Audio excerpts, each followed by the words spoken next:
Hello to everyone, and of course, welcome to Real Talk with Mystica. So, anyway, I had been asked, ano daw talaga ang pinaglalaban ko? Kasi hindi naman daw ako taga ABS-CBN at hindi naman daw ako isa sa mga affected dapat na kailangan ako ay gumawa ng pakikipagsawsaw o kaya magbigay ng kung ano naman yung aking pananaw o kung ano naman yung aking side in terms of this kind of issue, di ba? Tungkol sa pagbibigay ng renewal or hindi pagbibigay ng renewal sa franchise ng ABS-CBN. Well, just like I said, sabihin man natin na kahit isa akong celebrity, kahit isa akong naging bahagi din ng ABS-CBN, well, the mere fact that I'm also a Filipino citizen, so ang pinaglalaban ko po dito is mainly about my freedom of speech, my freedom of expression, and of course, freedom of the media. Okay? So, hindi naman pwede na pawalang bahala na lang natin yung ganon dahil po kung wala ng freedom of the press, well, we could say na wala na tayong karapatan sa pamamahayag, okay? Katulad ng I would say na kung i-compromise mismo ng government o kay ni Presidente Duterte ang ating karapatan sa pamamahayag o kay ang ating human rights or ang ating freedom of expression, well, hindi naman pwede para sa akin yon at talagang lalaban at lalaban ako. This doesn't mean that I have some grudge against President Duterte. Kung ano man yung mga naging issue niya in terms of dealing with the press o kaya with ABS-CBN per se, dahil nga sa nagkaroon nga ng issue just like what he was claiming na nagbigay daw siya ng 2.8 million in terms of their campaign ad just before the election. Pero kung yun man ang ginagamit niya ngayon para maghigante at para lahat ng mga affected, katulad ng mga, of course, yung mga workers, most especially, and of course, doon din sa mga celebrities who are really involved or who are really in contract with ABS-CBN, natural sila yung number one na aafektahan. So, ako naman, bilang isang celebrity din na nagiging talent din ng ABS-CBN for some period of time, and of course, most especially dito nga, when I was really urging some help from Coco Martin and of course with Provinciano, and of course, you know, that's already ABS-CBN, and they had granted my request as soon as possible by the time na ako ay humiling ng tulong. They were there in order to rescue me. So, para sa akin naman, yung tinatawag na asan daw yung aking utang na loob, well, that's what I can say about the utang na loob, okay? So, ngayon, this is not about sa utang na loob ko, but this is about kung ano naman yung pananaw ko bilang isang malayang Filipina, na ako naman ay gusto kong ihayag din kung ano yung pananaw ko at kung ano yung sa loobin ko or my sentiments in terms of kung sakali man na binigyan na lang nila talaga ng termination na ganun-ganun na lang. Kasi as we know, ABS-CBN has been there for 65 years at itong nakaraang franchise nila, that's for 25 years. And of course, you know, nagamit nila yung kanilang license with, of course, with all the expectations na talagang wala naman talaga silang nilabag. And kung sakali man may naidagdag sila na hindi man specify doon mismo sa kanilang kontrata, well, I am sure na magagawan naman talaga ng solution, okay, resolution in terms of that. Kasi bakit ngayon lang sila umapela? Bakit ngayon lang talaga sila nagreklamo? Bakit ngayon lang sila pumutak-putak? Diba? Kung talagang alam nila na ABS-CBN has been violating some rules. At based on kung ano man yung naisampa ng of course, Office of Solicitor General na si Calida, based on kung ano man yung mga isinampa niya, well, as I can see, and of course, as I have also reviewed kung ano yung contract, kung hindi man na-specify doon na, kung na-specify man doon na ang owner, and of course, ang magiging magmamanage, okay, kung sino yung mga in charge, for example, in terms of managing the company, ay talagang supposedly 100% Filipinos. So, it so happen na kumuha sila ng mga foreign investors. But that doesn't mean that when you get some foreign investors, and then automatically, they own the company as well. So, iba naman yung meaning talaga ng investor lang at iba naman yung meaning ng owner lang and of course, managers lang. And of course, what's been specified under contract is ang dapat na mag-own and dapat na mag-manage would be totally 100% na Filipinos. Well, yun naman, as you can see, ang mga nagmamanage and nag-own naman, as you can see, are totally 100% Filipinos naman. At hindi rin na-specify doon talaga, wala naman talaga na-specify doon na foreigners or foreign people are not allowed to invest. Wala naman naka-specify doon na they are not allowed to invest. So, meaning to say, kung doon man ay na-exaggerate o kaya may naidagdag na mga foreign investors, well, pwede naman nilang gawan niya ng paraan later on if they are really going to consider also the fact na, well, pinagbigyan naman nila ang ABS-CBN for 25 years. And then, of course, kung kailan pa magkakaroon na ng termination o kailan pa magkakaroon na ng yung closure, for example, matatapos ng kanilang contract at renewal na, bakit ngayon lang sila maglalagay ng limitation? Okay? So, the only way in order to resolve that would be if they're going to make another renewal, for example, another contract, they have to make sure that they're going to specify yung parte na yun. Pwede naman nila idagdag Di ba? Kaya nga tinatawag na there's always the revised penal code, revised constitution. So, why can they make another revised contract, revised franchise, or whatever? So, kung ano yung nakasaan na mga specifications doon na nakalagay, kung kailangan talagang idagdag nila, why can't they do it? Kaysa ba naman yung kakasuhan nila, yung ABS-CBN, well, in fact, they've been there in service for 65 years and all of a sudden, kung kailan pa matatapos na yung contract nila for the last 25 years of franchise and then doon pa sisitain at doon pa sila kakasuhan. So, there's really something there, di ba? Parang, obviously, may naaamoy tayo na sandali lang, may pinaghuhugutan dito, merong pinagmumulan dito. It's not really all about kung ano yung sinampa ng Solgen,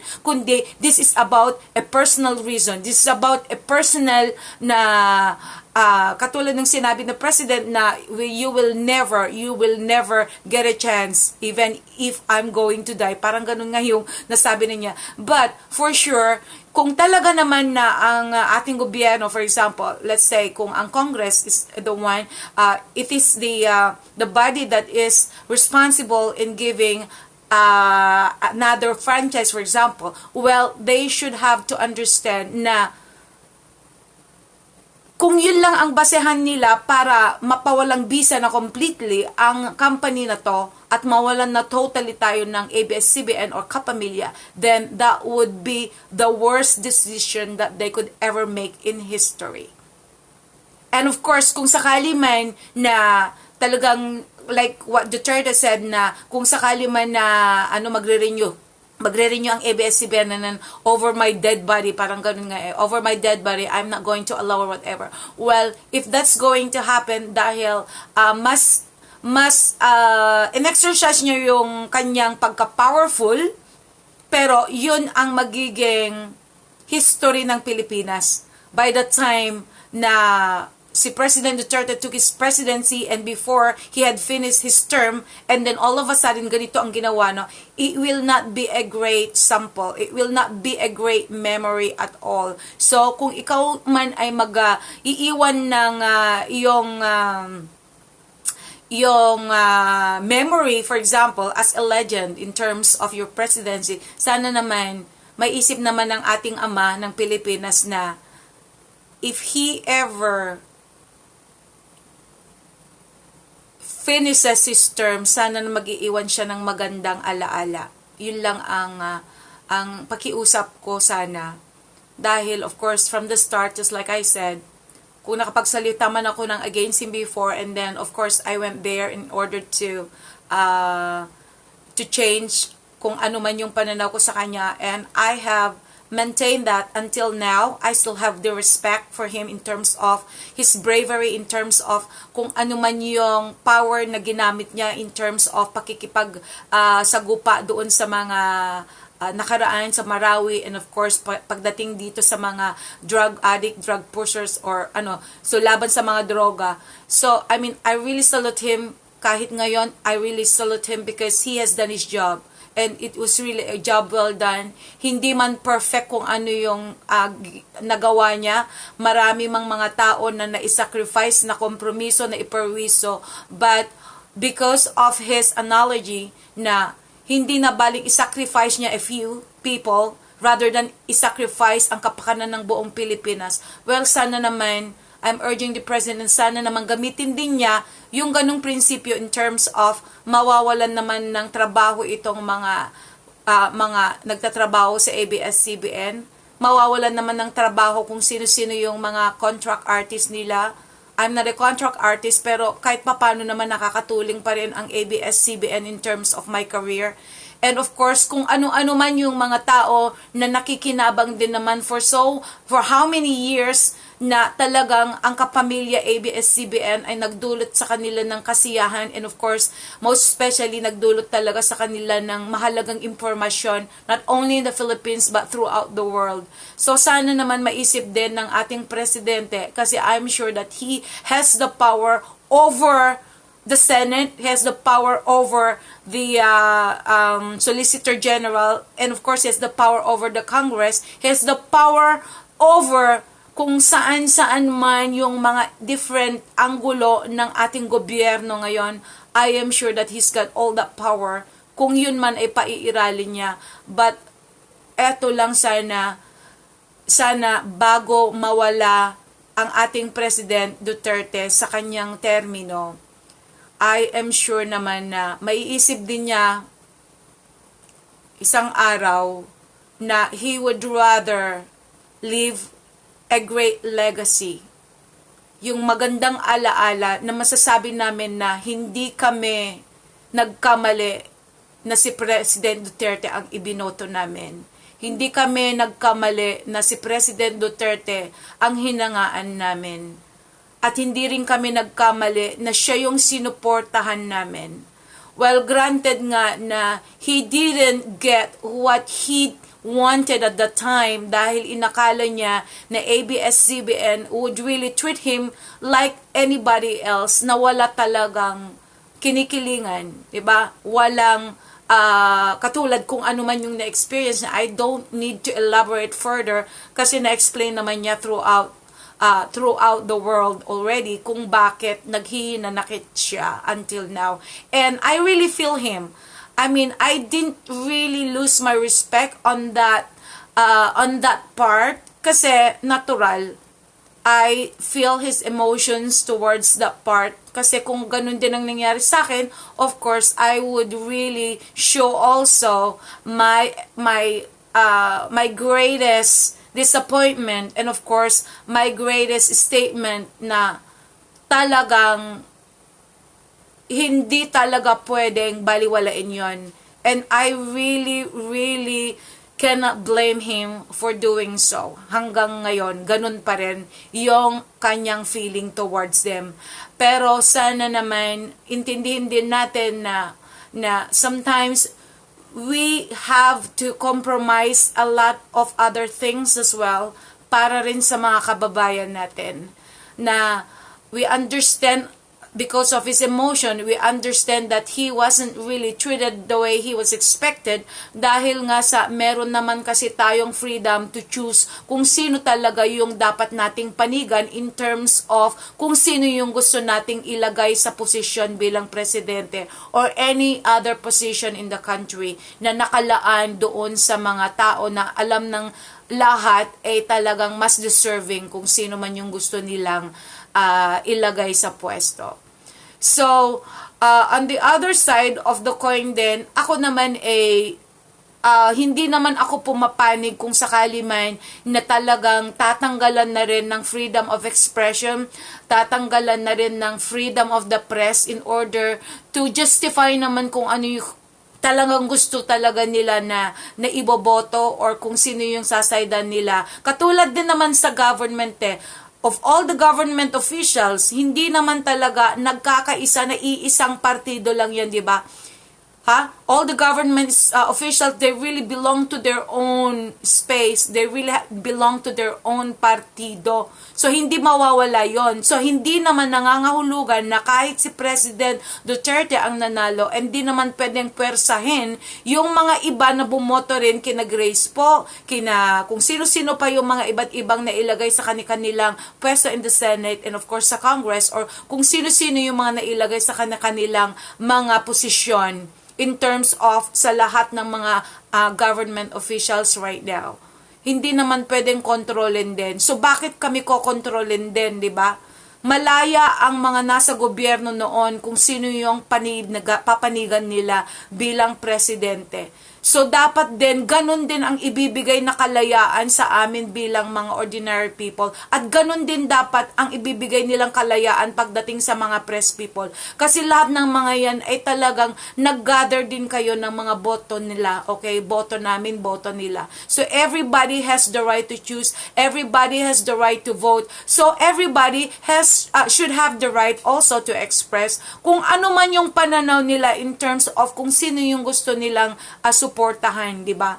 So, kung ano man yung ginawa ng ABS-CBN na hindi paglathala, hindi pag-air kung ano yung ad ni President Duterte at the time, well, I'm sure naman that they're going to give out their reasons later on. And I have no right in order to justify kung ano man yon. Sila lang ang pwedeng mag-justify para sa kanila because they know really well kung ano yung kanilang explanations, kung ano yung kanilang reasons, and I am not in a position to judge them, okay? Pero based naman doon sa mga naisampa ng ating Solicitor General na si Calida, doon lang tayo mag-base kung ano yung mga isinampa niyang mga kaso. So as I can see naman about doon sa pagkakaroon nila ng pay-per-view na which is not really it wasn't really specified kung ano yung naging kontrata nila. Well, wala rin naman na specify doon na bawal ang magkaroon ng pay-per-view. 'Di ba? Kung wala doon, for example, ang na-specify na, okay, this will include yung pagkakaroon ng pay-per-view. Kung wala man doon, well, andun na tayo Pero wala namang naibanggit doon na bawal ang magkaroon ng pay-per-view. Ganon din sa pagkakaroon ng investors. Diba ang nakaspecify lang doon is kailangan na ang mga pwedeng mag-manage and mag-own lang ay 100% Filipino. Pero wala namang naka-specify doon na bawal ang mga foreigners na mag-invest. Diba? Kung nakalagay sana doon mismo na bawal ang mga foreigners na mag-invest, well, at least andun sana masasabi natin na may nilabag sila. Pero ang nakalagay lang doon is 100% Filipinos should own and manage the cable company. The media company, the publishing company. So, yun lang ang naka-specify doon. 'Di ba? Wala naman siyang sinabi na bawal ang mga foreign people or foreigners to invest. So meaning to say, kung 100% Filipinos lang ang entitled na magkakaroon ng management o kaya magkakaroon ng ownership, meaning to say, automatically specified na bawal ang foreigner as owners. Pero walang na-specify na bawal ang mga foreigners as investors because investors are totally different to owners. Okay? Investors are totally different to owners. Katulad niyan, nag-invest ako ng mahogany trees through Better Globe. But that doesn't mean that I own Better Globe in Kenya. But I am one of those investors. So meaning to say, I am just investing my money, but I don't own the company. So, ganun din ang ibig sabihin dito sa mga foreigners who are really involved dito sa business ng ating ABS-CBN. And one thing for sure is, we always encourage every investor, lalong-lalo na sa ating mga foreign investors, to come to the Philippines in order to invest para na makakatulong sila sa ating ekonomiya. And we cannot deny the fact that they are the number one right now who are really contributing a lot of money to the Philippines in terms of our economy. Diba? Nagbabayad din naman talaga sila kung ano yung dapat bayaran. And of course, ang ABS-CBN, as what we have researched, ang ABS-CBN wala naman silang penalty or wala naman talaga silang nilabag in terms of paying ang kanilang taxes. Because according to the mayor of Quezon City, Belmonte, according to her, the ABS-CBN has been the number one taxpayer also in Quezon City, and at the same time, wala rin namang nasabi ang BIR na may pagkukulang o kaya may hindi nabayaran ng ABS-CBN in terms of their tax. So, kung ano man yung mga dapat gawin ng ating Congress, which is they are the ones who are really being given the authority in order to give kung ano yung magiging decision nila or magiging renewal of franchise ng ABS-CBN, if they are the ones talaga na na-assign in order to give the renewal of franchise, well, sana naman intindihin din nila na kung kinakailangan na idagdag ang mga yon, para na rin tayong naglagay ng revised penal code or revised constitution. Because of course, kailangan kung ano man yung mga kulang o kaya'y idadagdag o kaya'y tatanggalin, kung ano man yung nilabag, for example, na akala nila nilabag, pero because they were not really specified there para masabing they really had violated all those kung ano man yung ibinibintang o kay kung ano man yung isinasampal o kaya'y ibinabato na ngayon sa ABS-CBN, well, I am sure that they can really resolve all these problems as soon as possible. At hindi na kinakailangan pang magantay ng 2 years or 3 years. Kasi that's gonna be another issue na naman 'Di ba? Kasi pag ganun naman, for example, terminated na yung contract nila kasi natapos na 'di ba? Naglapse na yung contract, meaning to say it's been already there, natapos na, na-expire na. So, kung pinabayaan nila na ma-extend pa na wala pa talaga yung naibigay talaga na contract o kaya naibigay na renewal of contract na wala talaga in written, well, of course, that's gonna be a big question also on our part. Kasi, para rin sa amin, for example, paano kung meron kaming driver's license? Kung nasabing expire, pagkatapos sasabihin namin, well, binigyan ng extension yung ABS-CBN ng 2 years or 3 years, well, they're still operating. So why can't we apply the same kind of system? Why can't we apply with the same kind of principle, 'di ba? So that's gonna be a great example. Kaya hindi dapat i-prolong, hindi na kailangan, dapat pa na patagalin yung pagbibigay. Because this is just a matter of a very, very simple analogy. Diba? Napakasimple lang naman kung tutuusin kasi talaga naman wala akong nakikita talaga na big violation do. Kung meron mang pagkukulang, meron din pagkukulang talaga yung kontrata. Kasi hindi naman talaga naka-specify na bawal ang foreigner para mag-invest. Walang naka-specify dun nilagay lang talaga na ang owner at ang manager lang should be 100% Filipino, whatever. So, iba yung investor, iba ang ownership, iba ang management. So, ganun din, it applies with the other. Kung ano pa yung mga ibang nakalagay doon sa yung co-warranto. Diba? Co-warranto ay para lang doon sa mga akala nila na talagang they have to make sure na i-apply yung petition na yun because they think na that person or that business doesn't deserve to what it should be given to them. For example, kung tao sana, kung si Corona, meaning to say he was issued a co-warranto petition because of the fact that they thought that he didn't really deserve the job because maraming ang mga pagkakamali, maraming ang pagkukulang, meaning to say his job wasn't really that ang tawag dito, satisfactory.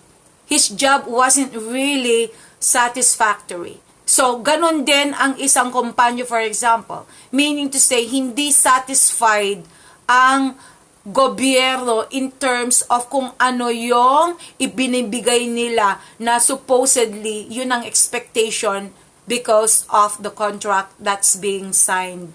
Pero hindi naman ganun eh.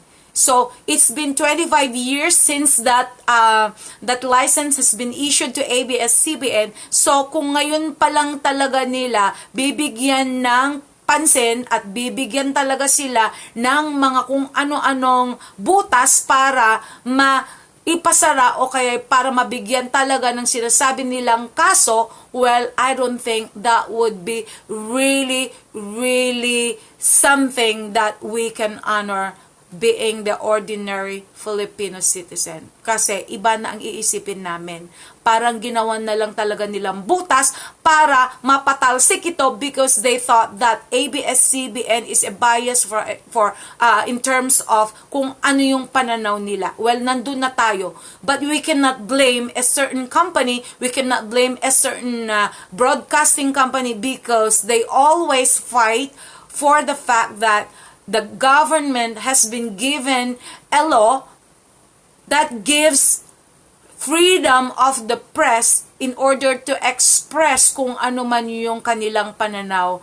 And the same thing as we, ordinary Filipino citizen, we were given the freedom in order to express also our human rights and at the same time our freedom to speak kung ano man yung mga pananaw din namin at kung sino man yung mga susuportahan namin at kung sino man yung mga kailangan din naming tapikin kung meron silang mga pagkakamali rin na nakikita namin na sandali lang hindi na tama ito. It doesn't mean na kung nandyan kayo in your position, nandyan kayo sa inyong mga trono, talagang luluran na namin kayo katulad ng pagluhod namin sa ating poong may kapal. Remember, you were not there because you are God. You were there in order to lead us in a way na yung gagawin ninyo para sa amin is in order to protect and of course, instill you have the job in order to give us feelings na talagang kami ay satisfied in terms of your position and in terms of what has offered to you as your job to protect and serve us.